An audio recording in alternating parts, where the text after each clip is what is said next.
হে WhatsApp guys, কেমন আছো সবাই? আশা করি সবাই খুব ভালো আছো। সাইবাস 420 আমরা কিন্তু প্ল্যানেট অফ দ্য এপস এর পর্যন্ত 3টা সিনেমা দেখেছি এবং আজকে আমরা প্ল্যানেট অফ দ্য এপস এর যে 4 নম্বর সিনেমাটি রয়েছে, যেটা মাত্র 18 দিন পূর্বে রিলিজ পেয়েছে, খুবই নতুন সিনেমা। এটা এক্সপ্লেন করাও কিন্তু খুবই রিস্কি, যে কোনো সময় স্ট্রাইক আসতে পারে। তবে তারপর আমরা রিস্ক নিয়ে তোমাদের জন্য এটা এক্সপ্লেন করছি। তো যাই হোক, আগের 3টা সিনেমা তোমরা দেখেছো, আশা করছি 3টাই ভালো লেগেছে এবং এটা কেমন লাগবে আমি বলতে পারছি না। তবে তার আগে চলো এই সিনেমা সম্পর্কে আমরা খুবই সংক্ষেপে কিছু তথ্য জেনে নিই। তো প্ল্যানেট অফ দ্য এপস এর এই 4 নম্বর সিনেমাটি নির্মাণে ব্যয় হয়েছিল হচ্ছে 1600 কোটি টাকা, আর গত 18 দিনে ওয়ার্ল্ড ওয়াইড ব্যবসা করেছে হচ্ছে প্রায় 3000 কোটি টাকা। তার মানে এটা হয়তো মিনিমাম 4.5 বা 5000 কোটি টাকা কামাবে আর কি লাইফ টাইমে। আর এটার IMDb রেটও কিন্তু অনেক ভালো দেওয়া হয়েছে, 10-এ 7.2। আর এখানে আরেকটা বিষয় তোমাদেরকে বলে রাখছি, আগের যে আমরা 3টা সিনেমা দেখেছি, ওই 3টা সিনেমার কোনো ক্যারেক্টারই কিন্তু এখানে থাকছে না। মানে লাস্ট সিনেমা যেখান থেকে শেষ হয়েছে 3 নম্বর সিনেমা, তার মনে করো আরো 30-40 বছর পরের কাহিনী এটি, মানে সব নিউ ক্যারেক্টার। তো চলো আমরা সিনেমাটা সম্পর্কে খুবই সংক্ষেপে জানি। তবে তার আগে একটা বিজ্ঞাপন থাকবে, বিজ্ঞাপনটা আমি প্লে করে দিচ্ছি। তুমি চাইলে বিজ্ঞাপন দেখতেও পারো কিংবা স্কিপও করতে পারো। হ্যালো এভরিওয়ান,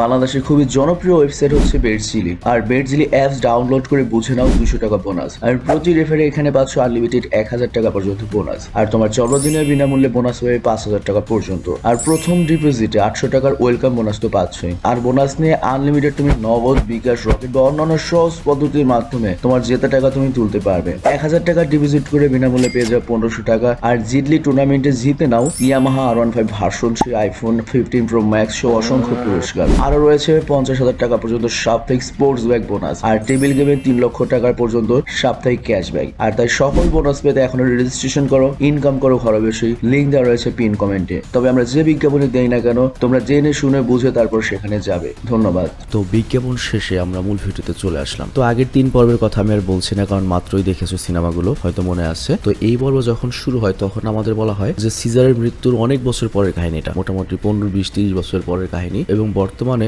মানুষই হচ্ছে সবচেয়ে বিলুপ্ত প্রায় প্রাণী এবং বর্তমানে পৃথিবীতে গেরিলা বা বানরদের রাজত্ব। এবং মানুষরা যেমন আলাদা আলাদা দেশ, আলাদা আলাদা গোত্র ছিল, এরকম বানরদেরও পৃথিবীর বিভিন্ন জায়গায় আলাদা আলাদা দল রয়েছে বা আলাদা আলাদা দেশ রয়েছে, গোত্র রয়েছে। তো এরকমই একটা গোত্র আমাদেরকে দেখানো হয়, যাদেরকে বলা হতো ইগল ওরিয়েন্টেড দল, মানে চিলের দল আর কি। ওদের সবার কাছে একটা করে চিল থাকে, এটা ওদের রীতি। তো ওদের গোত্রে সবার একটা চিল থাকা বাধ্যতামূলক। আর ওরা চিলগুলো কিভাবে সংগ্রহ করতে জানো? একটা উৎসব হয়, মানে নির্দিষ্ট একটা বয়স হলে একটা উৎসব হবে, আর সেই রাতে তরুণরা যাবে হচ্ছে চিলের বাসায় এবং সেখান থেকে ডিম চুরি করে নিয়ে আসবে। তবে এখানে কাহিনী রয়েছে, চিলের বাসায় যদি 3টা ডিম থাকে, সেক্ষেত্রে সর্বোচ্চ 2টা ডিম আনতে পারবে, মানে একটা চিলের জন্য রেখে আসতে হবে। আর তারপর সেই ডিম ফুটিয়ে বাচ্চা বানিয়ে দেখভাল করে বড় করে ওরা শিকারের জন্য প্রস্তুত করতো। আর উড়তে শেখার পরে এইসব চিল ওদের মালিকদের জন্য খাওয়ার মাছ শিকার করে আনতো। তো যাই হোক, এই গোত্রের রাজপুত্রকে আমাদের দেখানো হয়, যার নাম হচ্ছে নোয়া। আর সে তার গার্লফ্রেন্ড সুনা এবং বন্ধু আনায়াকে নিয়ে চিলের বাসা থেকে ডিম আনতে পাহাড়ের সবচেয়ে উঁচু জায়গায় যায়। আর সেখানে গিয়ে ওরা দেখতে পায় যে বাসায় কেবল 3টা ডিমই রয়েছে, আবার ওরাও 3 জন। তো নোয়া তখন করে কি একটা ডিম ওর বন্ধু আনায়াকে দেয়, আর একটা ওর প্রেমিকা সুনাকে নিতে দেয়। আর ওর ডিম আনার জন্য ও পাহাড়ের আরো উঁচু জায়গায় উঠে পড়ে, যেটা খুবই রিস্কি এবং ওখানে গিয়ে তো চিলের হামলার শিকারও হয়। তবে তারপরেও কোনো রকমে একটা ডিম হাসিল করতেও সক্ষম হয়। তো এরপর ওরা যখন ডিমগুলো নিয়ে পাহাড়ের নিচে আসে এবং ঘোড়ার কাছে যায়, তখন ওরা বুঝতে পারে যে ঘোড়াগুলো খুব ভয় পেয়ে রয়েছে এবং নোয়ার ঘোড়ার উপরে যে একটা কম্বল ছিল সেটাও গায়েব রয়েছে। আর এর সাথে ওরা 3 জন ওখানে কারো একটা উপস্থিতি বোধ করে। তো তখন ওরা দৌড়ে করে কি ট্রেনের যে টানেলটা ছিল সেখানে পৌঁছায়। আর সেখানে গিয়ে নোয়ার ঘোড়ার উপরে যে কম্বলটা ছিল সেটা একটা লাঠিতে ঝুলে থাকতে দেখে। তো এরপরে সুনা করে কি রিস্ক নিয়ে ওটা ধরে সেখান থেকে দৌড়ে পালায়, আর ঘোড়া নিয়ে সোজা ওদের যে গ্রাম রয়েছে সেখানে চলে আসে। তো কেন ওরা তো ভয় পেয়ে দৌড় দিল? অ্যাকচুয়ালি হয়েছে কি, ওই টানেলের কাছে ওরা কেউ কখনো যায় না, এমনকি ওই টানেল কখনো ওরা পার করে না, কারণ মুরব্বীরা না করেছে। এর কারণটা হচ্ছে সেখানে মানুষ থাকতে পারে, আর মানুষদের ওরা ইকো বলে ডাকে। মানে আমরা যেমন এখন বন্য প্রাণী দেখে ভয় পাই, মনে করো মানুষ তখন বন্য প্রাণী হয়ে গিয়েছে। তো যাই হোক, নোয়ার মা খুব খুশি যে নোয়া চিলের ডিম আনতে সক্ষম হয়েছে এবং নোয়ার মা নোয়াকে বলে তোর বাবা তোর জন্য অপেক্ষা করছে। তো এখানে আমরা দেখতে পাই এই পুরো গোত্রটা বিদ্যুতের যে বিশাল বিশাল খাম্বা ছিল তার উপরে কাঠ খড় দিয়ে মাচা বানিয়ে বসবাস করছে। তো এরপর নোয়া করে কি তার বাবার সাথে দেখা করার জন্য ওদের গ্রামের বা ওদের গোত্রের সবচেয়ে উঁচু জায়গাটিতে আসে, আর তারপর ডিমগুলোর জন্য বাসা তৈরি করছিল। আর এখানে আমরা একটা জিনিস দেখতে পাই, নোয়ার বাবার যে চিলটা ছিল সে নোয়াকে একদমই পছন্দ করতো না, মানে হুদায় ওকে দেখলে এসে খামচি দেবে। তো যাই হোক, নোয়ার কাছে যে কম্বলটা ছিল, হঠাৎ করে নোয়ার বাবার চোখ যায় সে কম্বলের উপর এবং সে রক্তের দাগ দেখতে পায়। এবং তখন ওর বাবা জিজ্ঞেস করে তুই কি ওই টানেলের ওখানে গিয়েছিলি, টানেল পার হয়েছিলে? নোয়া তখন ওর বাবাকে বলে না বাবা, আমরা টানেলের ওপাশে যাইনি, টানেল পার করিনি। কিন্তু তখন নোয়ার বাবা নোয়ার যে বড় ভাই রয়েছে তাকে ওই কম্বলটি দেয় এবং বলে এটা মানুষের রক্ত, খুঁজে বের কর যে ওখানে কোনো মানুষ আছে কিনা, থাকলে দূরে তাড়িয়ে দিবি। আর এর সাথেও তার চিলটাকেও পাঠিয়ে দেয়। আর এদিকে রাতের বেলা আমরা দেখি নোয়া ওদের মাছের যে গুদাম ছিল সেখানে কিছু আওয়াজ পায়। আর এরপর যখন সেটা চেক করতে যায়, ভেতরে গিয়ে দেখে যে ওখানে একটা মেয়ে মানুষ রয়েছে। মানে ব্যাপারটা তো বুঝতেই পারছে বর্তমান দুনিয়ার অবস্থা কি, মানে মানুষই এখন পশু। তো নোয়া যখন ওই মেয়েটাকে ধরতে যাবে তখন ওই মেয়েটা করে ধাক্কা দিয়ে জঙ্গলের দিকে পালিয়ে যায়। আর এই ধাক্কা লেগে নোয়ার কাছে যে চিলের ডিমটা ছিল সেটাও ভেঙে যায়। কিন্তু নোয়া তখন তার গার্লফ্রেন্ড সোনা এবং বান্ধবীকে বলে সকাল হওয়ার আগে আমার নতুন আরেকটা ডিম আনতে হবে। তো যেই কথা সেই কাজ, ও ঘোড়া নিয়ে যায় জঙ্গলে। আর তখন রাস্তায় ও অনেক গেরিলার আওয়াজ শুনতে পায় এবং বজ্রপাতের মতো কিছু দেখতে পায়, মানে বিদ্যুতের মতো। তো তাড়াতাড়ি করে নোয়া সেখানে যায় আর গিয়ে দেখে ওখানে কিছু বানর রয়েছে যারা মাস্ক পরা এবং তাদের শরীরে বর্ম রয়েছে, তারা মরে পড়ে রয়েছে। আর তখন ওর বড় ভাই আহত অবস্থায় আসে এবং বলে ওরা এরকম আরো অনেক রয়েছে, ওরা আসছে, তাড়াতাড়ি এখান থেকে পালা। তো আমরা বুঝতে পারি ওর বড় ভাই এদের সাথেই ফাইট করেছে আর কি। তো তখন ওর বড় ভাই মারা যায়, কারণ আমরা দেখতে পাই তার পিঠে কেউ চাকু ঢুকিয়ে রেখেছে। তো যাই হোক, ঠিক ওই মুহূর্তেই ওইরকম মাস্ক পরে আরো কিছু বানর বা গেরিলা চলে আসে। আর তখন নোয়া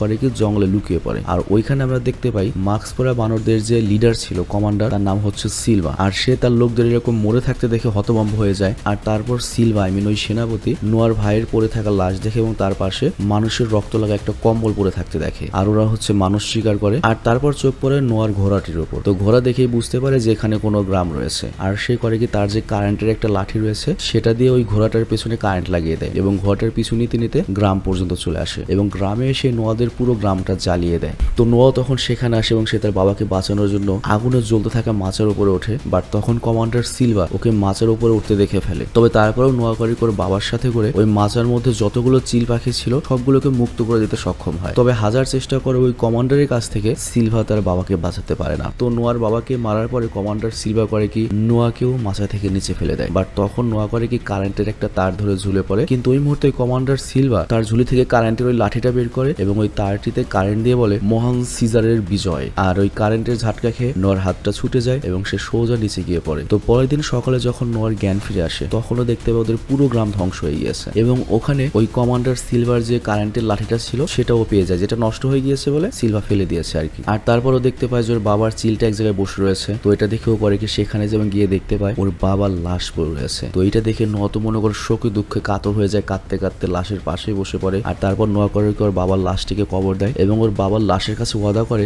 যে তার গ্রামের সবাইকে সে আবার খুঁজে বের করবে এবং সবাইকে আবার ফিরিয়ে আনবে এবং বাবা হত্যার প্রতিশোধ নেবে। আর তারপরেও করে ওর বাবার চিলটির পিছু করতে করতে ওর মানুষদেরকে খোঁজার জন্য জীবনের প্রথমবার ওই টানেলটা পার করে এবং টানেলের অপর প্রান্তে চলে আসে। তো অপর প্রান্তে যখন আসে আমরা দেখতে পাই পুরো এলাকা বিল্ডিং দিয়ে ভরপুর, মানে বুঝতেই পারছি এটা এক সময় শহর ছিল, মানুষরা থাকতো। তো একটু সামনে গেলে ওর মায়ের কম্বলটা পায়, কিন্তু একটু পরে তুফান চলে আসে যে কারণে নোয়া করে কি জঙ্গলের মধ্যে আগুন জ্বালিয়ে সেখানে ঘুমিয়ে পড়ে। আর তারপর যখন সকাল হয় ও চোখ খোলে এবং ওই চিলটিকে, মানে ওর বাবার চিলটিকে হাতে এসে বসার জন্য গান গায়, মানে আমার হাতে এসে পড়ে। বাট তখনও ওই চিলটি ওকে পছন্দ করে, ওর হাতে একটা খামচি দিয়ে উড়ে চলে যায়। অ্যাকচুয়ালি এখানে যে চিলগুলো রয়েছে ওদের একটা বিশেষ গান গেলে ওরা থেকে হাতে এসে বসতো বা ওই গানের মাধ্যমে ওদেরকে ট্রেনিং দেওয়া হতো। তো যাই হোক, এরপর নোয়া করে ওকে চিলের পিছু করতে করতে ঘন জঙ্গলে পৌঁছে যায় আর ওখানে গিয়ে অনেক ধোঁয়া দেখতে পায়। তো যখন ও ধোঁয়ার জায়গাটিতে পৌঁছে ওই জায়গাটার মাটি দুর্বল হওয়ার কারণে ওর নিচে পড়ে যায়। আর এটা একটা ফাঁদ ছিল আর এই ফাঁদটা পেতে ছিল আরেকটা গেরিলা এবং সে যখন নোয়ার হাতে এই লাঠিটা দেখেছে, কারেন্টের লাঠি, এটা দেখেও ভেবেছে যে ও সিলভার লোক আর কি। তো নোয়া তখন সত্য কথা বলে যে না, আমি সিলভার লোক নেই, উল্টো সিলভা আমার পুরো গ্রামের সবাইকে ধরে নিয়ে গিয়েছে। তো এটা জানার পরে ওই গেরিলাটা তার পরিচয় দেয় যে আমার নাম হচ্ছে রাকা এবং ওই সিলভা আমার গ্রামকেও ধ্বংস করেছে এবং এখানে যে আগুনের চিতাটা দেখতে পাচ্ছ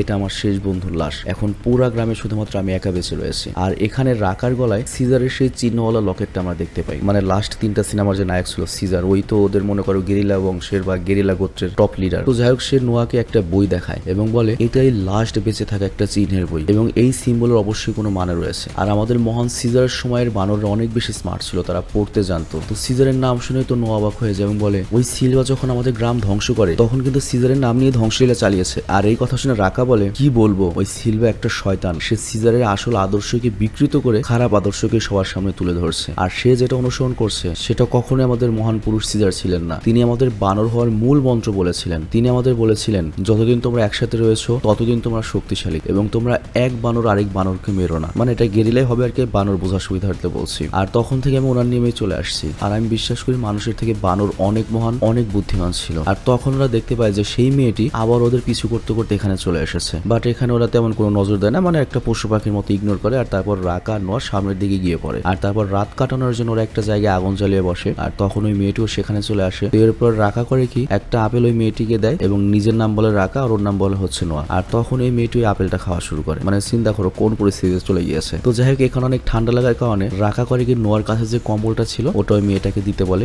বাট নোয়া তখন বলে এই কম্বলটা আমার জন্য খুবই স্পেশাল, কারণ এটা আমার মায়ের কম্বল। বাট রাকা তখন বলে যে দেখো, মানুষেরও প্রাণ আছে, মানুষেরও ঠান্ডা লাগে। তো এই কথা কথা শুনে নোয়া করে কি তার মায়ের কম্বলটা দিয়ে দেয়। আর পরের দিন আমরা সকালে দেখি যে রাকা ওই মেয়েটিকে মনে করে একটা পোষা প্রাণীর মতো করে সাথে নিয়ে রাস্তায় চলছে। মানে আমি জাস্ট তোমাদের বোঝার সুবিধার্থে বলছি, বুঝতেই পারছো কিরকম সিচুয়েশন। তো রাস্তায় যাওয়ার সময় ওরা একটা জেব্রাদের গ্রুপ দেখে এবং জঙ্গলি মানুষদেরকে দেখতে পায়। জঙ্গলি মানুষ বলতে আমরাই জাস্ট জঙ্গলি হয়ে গিয়েছি মনে করো। এবং ওই সময়ের মানুষরা মনে করে একবার আদিম মানুষদের মতো জীবনযাপন করছে এবং মানুষের এত খারাপ অবস্থা দেখে ওই মেয়েটির চোখে পানি চলে আসে। আর এখানে একটা জিনিস লক্ষ্য করে, এই মেয়েটার শরীরে কিন্তু ড্রেস আপ রয়েছে, বাট বাকি সব মানুষগুলোর শরীরে কিন্তু ওইরকম ড্রেস আপ নেই। তো এই মেয়েটা হয়তো এমন একটা জায়গা থেকে এসেছে, ওইখানে হয়তো মানুষরা একটু ভালো আছে, আমার যেটা মনে হচ্ছে। তো যাই হোক, ওই মেয়েটিকে ওরা মানুষের কাছে ছেড়ে তারপর চলে যেতে চায়। আর যাওয়ার আগে রাকা করে কি নোয়াকে মহান সিজারের চিহ্নওয়ালা ওই লকেটটি দিয়ে দেয় এবং সারা জীবন সিজারের নিয়ম অনুযায়ী চলার শিক্ষা দেয় যে আমরা যতদিন এক থাকবো ততদিন আমরা শক্তিশালী থাকবো। কিন্তু ঠিক তখনই কমান্ডার সিলভা তার দল নিয়ে এসে মানুষদের উপর হামলা করে দেয় এবং প্রত্যেক মানুষকে বন্দী বানাতে শুরু করে। আর তখন ওই মেয়েটি তাদের কাছ থেকে বাঁচার অনেক চেষ্টা করে। আবার মেয়েটির চিৎকারের শব্দ শুনে নোয়া করে কি মেয়েটিকে বাঁচানোর জন্য এগিয়ে আসতে শুরু করে। আর এখানে আমরা এই সিনেমার ওয়ান অফ দ্য আইকনিক দৃশ্য দেখতে পাই, যেখানে মেয়েটিকে সিলভা দৌড়ানি দিচ্ছে আর মেয়েটি একটা লাফ দিয়ে নোয়ার হাত ধরে। তো যাই হোক, এরপর ওই মেয়েটিকে নিয়ে নোয়া রাকাকে সাথে নিয়ে সেখান থেকে পালাতে থাকে, বাট সিলভা ওদেরকে দেখতেই থাকে। তো যাই হোক, এরপর ওরা একটা জায়গায় গিয়ে থামে আর তখন নোয়া রাকাকে বলে এই মেয়েটি কথা বলতে পারো, আমার একটু নাম ধরে ডেকেছে। তো রাকা তখন ওর কথা বিশ্বাসই করে না। মানে বিষয়টা বুঝিয়ে বলি, তোমরা লাস্ট সিনেমাতে দেখেছিলে যে এমন একটা ভাইরাস এসেছে যার জন্য মানব জাতি আস্তে আস্তে কথা বলা বন্ধ করে দিয়েছে। তো এই মেয়েটিকে কথা বলতে দেখে ওদের খুব অবাক লাগে। তো যাই হোক, ওই মেয়েটি তখন বলে আমি কথা বলতে পারি, আমার নাম হচ্ছে নোভা। আর এই মেয়েটা যখন কথা বলে, নোয়ার রাকা এমন ভাবে মেয়েটির দিকে তাকায় মনে হচ্ছিল কোনো কুকুর হয়তো কথা বলেছে, মানে কোনো পশু কথা বললো। তো ওদের দুজনের মুখ হাও হয়ে থাকে। তো যাই হোক, এরপর ওই মেয়েটি নোয়াকে বলে যে আমি জানি তোমাদের গ্রামের মানুষদের কোথায় নিয়ে যাওয়া হয়েছে। আর এরপর আমরা দেখি রাতের বেলায় নোয়া করে ওই কারেন্ট তৈরি হওয়া লাঠিটিকে ঠিক করে ফেলে। আর তারপর সকালবেলা তিনজন বেরিয়ে একটা নদীর কিনারায় আসে। আর তারপর যখন কাঠের বানানো ওই ব্রিজটা পার হতে যায়, তখন আমরা দেখি কমান্ডার সিলভা দুই পাশ থেকে ওদেরকে ঘিরে ফেলে এবং ওদের সাথে একটা মারামারি শুরু হয়। কিন্তু এই মারামারির সময় নোয়া করে কি পানিতে পড়ে যায়, কিন্তু তখনই সে একটা জাল ধরে ফেলে। বাট রাকা তখন নোয়াকে যখন বাঁচাতে যায় তখন ও নিজেই নদীর প্রবাহতে ফেসে যায়। এবং এমন একটা সিচুয়েশন এখানে যখন রাকা মারা পড়বে, মানে ও নিশ্চিত বুঝতে পারছো মারা পড়বে। আর তখন মারা যাওয়ার আগে রাকা নোয়াকে শেষবারের মতো আবারও বলে মনে রেখো যদি একসাথে থাকো তাহলে জিতবে। আর ওই মুহূর্তে আমরা দেখি কমান্ডার সিলভা করে কি রাকার জালের দড়িটা কেটে দেয় এবং রাকা এই খরস্রোতা নদীতে হারিয়ে যায়, মানে মারা গিয়েছে আর কি। তো এরপর আমরা দেখি কমান্ডার সিলভা নোয়া আর নোভাকে ধরে সমুদ্রের কিনারায় জং ধরে একটা জাহাজ মানে তার আস্তানায় নিয়ে আসে এবং সেখানে নোয়াকে আলাদা আলাদা গোত্র থেকে ধরে আনা অনেক গেরিলাদের মধ্যে ছেড়ে দেওয়া হয়। আর এখানে আমরা দেখতে পাই এই গেরিলার মানুষের তৈরি অনেক আগের একটা পারমাণবিক হামলা থেকে বাঁচতে যে ব্যাংকার তৈরি হয়েছিল, সেই ব্যাংকারের দরজার সামনে গান পাউডার লাগাচ্ছিল। আর তাছাড়া সমুদ্রের পানি যাতে ভেতরে আসতে না পারে এই জন্য বেড়াও দিয়ে রেখেছিল। তো এটা কেন করছিল আমরা পরে জানতে পারবো। আর ওখানে নোয়া সোনাকে দেখে, এটা কিন্তু ওই সোনা না, ওর গার্লফ্রেন্ডের নাম সোনা, উল্টা পাল্টা বুঝতো না। তো যাই হোক, এরপর মায়ের সাথে দেখা হয় এবং মা আর নোয়া একে অপরকে জড়িয়ে ধরে কাঁদতে থাকে। আর অন্যদিকে আমরা দেখি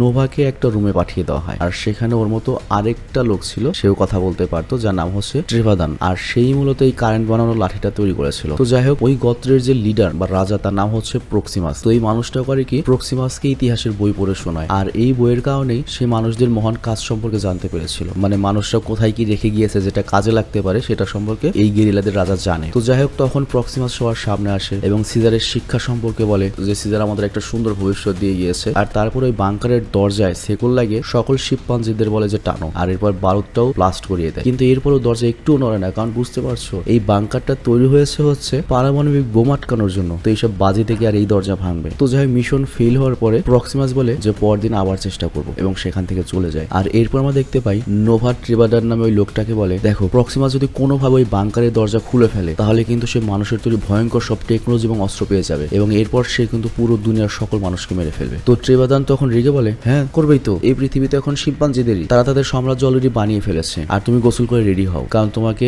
মহারাজা ডেকেছে। আর এরপর আমরা দেখি প্রক্সিমাস নোয়া এবং নোভাকে একসাথে খাওয়ার জন্য ডাকে। আর এখানে লোকে এই মেয়েটার পুরো নাম হচ্ছে মানে এই সিনেমাতে নোভা, কিন্তু আমরা এখানে শুধু নোভা বলছি। তো যাই হোক, নোয়া যখন প্রক্সিমাসের সাথে খাচ্ছিল তখন সেখানে সে আনায়াকেও দেখে যে ওর অবস্থা খুব খারাপ। আর এইদিকে প্রক্সিমাস বলা শুরু করে দেখো বিবর্তন ঘটতে লাখ লাখ কোটি কোটি বছর লাগে, কিন্তু আমি যদি একবার ওই বাংকারের ভেতরে মানুষের যে টেকনোলজি ছিল সেটা যদি হাতে পেয়ে যাই তাহলে ওই বিবর্তন আমি বেঁচে থাকতেই করতে পারবো। আর এরপর আমিও মানুষদের মতো বাতাস, পানি আর মাটিতে চলতে পারবো, উঠতে পারবো, সব কন্ট্রোল করতে পারবো। আর তারপর সে নোয়াকে বোঝায় মানুষের চেয়ে বেশি বুদ্ধিমান এই পৃথিবীতে কখনোই কেউ ছিল না। কিন্তু নোয়া এটা শুনে অবাক হয়ে যায়, কারণ তার ধারণার মতে মানুষরা তো পশু, ওরা বোকা প্রাণী। আর তারপর প্রক্সিমাস বলে তুমি কি জানো এই মেয়েটা তোমার সাথে দেখা হওয়ার আগে তো মানুষদের সাথেই ছিল। তো এটা শুনে নোয়া চমকে যায়, কারণ নোয়া মনে করেছিল এই মেয়েটা হয়তো একা একাই থাকতো, তো এর মানে এই মেয়েটা কথা লুকিয়েছে। তো এরপর প্রক্সিমাস নোভাকে বলে আমি জানি তুমি এই বাংকারে ঢোকার জন্য এসেছো এবং এই বাংকার থেকে কিছু নিতে চাও, তো তুমি তোমার প্ল্যানটা আমাকে বলো। বাট নোভা কিচ্ছু বলে না। আর এরপর প্রক্সিমাস নোয়াকে বলে, নোয়া তুমি অনেক বুদ্ধিমান একটা শিম্পাঞ্জি, তুমি ওই কারেন্টের লাঠি নিজে থেকেই ঠিক করে ফেলেছো, তো এরকম বুদ্ধিমান শিম্পাঞ্জি তোমার প্রয়োজন। আচ্ছা এখন তুমি আমাকে বলো, এই নোভা নামের মেয়েটি কি তোমাকে একবারও বলেছে যে ওই বাংকারে যাওয়ার রাস্তা কোথায় রয়েছে? তো এই কথা শুনে নোয়া মূলত একটু মনে করো শকড হয়ে যায়, কারণ নোভা নামের বা মেয়ে নামের ওই মেয়েটিকে ভেবেছিল যেটা কোনো প্রাণীটানি হবে, বাট তো এ তো অনেক বুদ্ধিমান, তোর কাছে ফিল হচ্ছে ধোকা খেয়েছে যে আমাকে কিছুই বলেনি। তো এরপর প্রক্সিমাস নোয়াকে বোঝায়, দেখো এই মানুষ প্রজাতিকে ভরসা করা যায় না, তুমি কি জানো এরা আমাদের আগে খাঁচায় বন্দি করে রাখতো, কিন্তু একবার যদি আমি ওই বাংকারের ভেতর টেকনোলজি পাই, এদের সবাইকে শেষ করে এই পুরো পৃথিবীতে খালি শিম্পাঞ্জির সাম্রাজ্য স্থাপন করব। তো যাই হোক নোয়া তখন পড়ে যায় হচ্ছে দোটানায়। আর তারপর নোয়া যখন বাইরে যায়, সে তার পাশে যে সান ইগল ছিল, মানে ওর বাবার ইগল, মানে ওদের গ্রামের যত ইগল ছিল সেই সবগুলো লিডার, তার কাছে দুঃখ করে বলে, মনে হয় না প্রক্সিমাসের হাত থেকে আমার গ্রামবাসীকে আমি মুক্ত করতে পারবো। তো এটা বলেও দুঃখী হয়ে যায়। আর তখনও সিজারের চিহ্ন দেখে, আর ওর ভেতর আবার জেদ চলে আসে যে সিজার যদি এই পর্যন্ত আনতে পারে আমি কেন পারবো না। আর তখন সানিগুলো বুঝতে পারে যে নোয়ার ভেতরে পরিবর্তন এসেছে, আর সানিগুলো তখন নোয়াকে সাহস দেওয়ার জন্য ওর হাতে গিয়ে বসে। আর এটা দূর থেকে যখন ওর মা দেখে তার অনেক গর্ব হয়, মানে বুঝতেই পারছো ওদের গোত্রে এটা অনেক বড় একটা রীতি। তো যাই হোক এরপর রাতে আমরা দেখতে পাই নোয়া নোভার কাছে আসে এবং তাকে বলে, তুমি শুরু থেকে আমাকে মিথ্যা বলেছো, বাট এখন আমাকে একটা সত্য কথা বলো, তুমি ওই বাংকার থেকে কি চাও? তো নোভা তখন তাকে বলে, ওখানে একটা বই রয়েছে যেটার সাহায্যে মানুষের কথা বলার ক্ষমতা আবার ফিরে আসবে, কারণ আগে শিম্পাঞ্জিরা কথা বলতো না, তোমরা আগে কথা বলতে না, ঠিক আজকের মানুষদের মতো বা ইকোদের মতো। আসলে মানুষরা একটা ভাইরাস তৈরি করেছিল, সেই ভাইরাসটা বানরদের বুদ্ধিমান করেছে, আর সেই ভাইরাসই মানুষের অস্তিত্ব মুছে দিচ্ছে। আর তারপর নোভা স্বীকার করে যে হ্যাঁ আমি বাংকারের প্রবেশের রাস্তা জানি। তো যাই হোক এরপর আমরা দেখি নোয়া সোনার আনায়াকে বলে যে চলো এই মিশনটা করি, বাংকারে ঢুকবো, কিন্তু আনায়া পাহারা চড়ার ভয়ে রাজি হয় না। তবে তারপরে সে নিজে একাই চলে আসে আবার যে মিশন আমি থাকবো। তো যাই হোক এরপর আমরা দেখি নোভা করিকে প্রথমে পানিকে থামানোর যে বেড়াটা ছিল সেটার নিচে বারুদ ছড়িয়ে দেয়, কিন্তু তখনই সেখানে ট্রেভাদান চলে আসে, মানে ওই মানুষটা, আর সে নোভাকে বোঝানোর চেষ্টা করে যে এটা করো না, আমাদের প্রক্সিমাসের পক্ষে থাকতে হবে। বাট যখন নোভা মানে না তখন ওই ট্রেভাদান যা হচ্ছে প্রক্সিমাসকে সব বলে দেবে, বাট ওই মুহূর্তে নোভা করিকে ওর গলা চেপে ধরে ওকে মেরে ফেলে এবং ওর লাশটাও সমুদ্রে ফেলে দেয়। তো এরপর আমরা দেখতে পাই নোভাকে বা ওই মেয়েটিকে পিঠে উঠিয়ে উপরের দিকে উঠতে থাকে, আর উপরে উঠে বাংকারে বাতাস সরবরাহ করার যে 3টা অ্যাডজাস্টেড ফ্যান ছিল যেগুলো পুরোপুরি নষ্ট হয়ে গিয়েছে সময়ের সাথে, সেগুলো দ্বারা ভেতরে ঢুকে যায়। তবে ভেতরে গিয়ে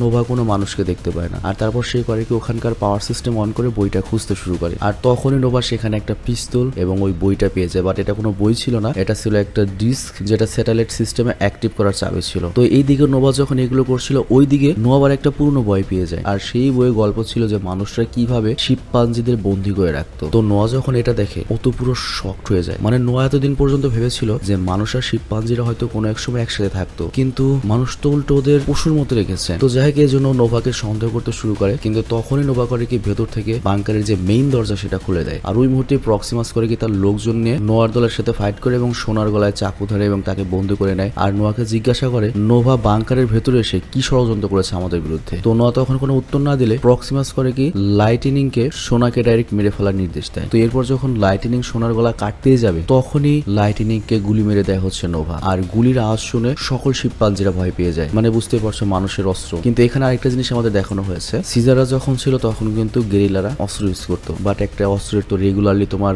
মেইনটেন্সের প্রয়োজন পড়ে, গুলির প্রয়োজন পড়ে। তো হয়তো ওগুলো নষ্ট হয়ে গেছে, শেষ হয়ে গিয়েছে, আর শিম্পাঞ্জিরা তো নতুন করে কিছু আবিষ্কার করতে পারেনি, তো এই জন্য হয়তো অস্ত্র বিলীন হয়ে গিয়েছে। তো যাই হোক প্রক্সিমাস এই অস্ত্র দেখে তো খুব খুশি হয় এবং নোভাকে এরকম আর অস্ত্র কি কি আছে সম্পর্কে জিজ্ঞাসা করে, আর তার বদলে সে নোভাকে এখান থেকে যেতে দেবে। কিন্তু নোভা তো প্রক্সিমাসকে কোনোভাবে অস্ত্র দিবে না, আর এর জন্য সে করে কি ওই যে গতকাল যে বাঁধের মধ্যে বোম রেখে এসেছিল সেই বাঁধটা উড়িয়ে দেয়, আর তার ফলে যেটা হয় সমুদ্রের পানি বাংকারের ভেতর আসতে থাকে, আর বাংকারের ভেতর আসলে কি হবে, বাংকারটা সমুদ্রের পানি নিচে চলে যাবে এবং সকল অস্ত্র নষ্ট হয়ে যাবে। আর তখন সকল শিম্পাঞ্জিরা বাঁচার জন্য বাংকারের ভেতরে আসতে থাকে, আর নোয়া তখন তার যে গ্রামবাসী তাদের সবাইকে উপর উঠতে বলে। কিন্তু ওই মুহূর্তে কমান্ডার সিলভা নোয়ার সামনে এসে নোয়ার সাথে ফাইট শুরু করে, কিন্তু ফাইটের এক পর্যায়ে আমরা দেখতে পাই সিলভা পাইপের মধ্যে আটকা পড়ে এবং সেখানেই পানিতে মরে যায়। তো যাই হোক এরপর আমরা দেখতে পাই ওর পুরো গ্রামবাসী বেঁচে গিয়েছে, বাট ওই মুহূর্তেই প্রক্সিমাস এসে করে নোয়ার উপর হামলা করে এবং ওকে আধমরা করে দেয় এবং সবাইকে বলে আমার সামনে নতি স্বীকার করো। বাট তখন নোয়া করে কি তার সকল শক্তি দিয়ে ওদের যে চিলের গানটা রয়েছে সেই চিলের গান গাইতে শুরু করে, এবং এর সাথে এখানে যত গ্রামবাসী রয়েছে তারা সবাই ওই চিলের গান গাইতে থাকে। আর এতে যেটা হয় ওদের গ্রামের সকল চিল এসে প্রক্সিমাসের উপর হামলা করে এবং তাকে পাহাড় থেকে নিচে ফেলে দেয়। আর তারপর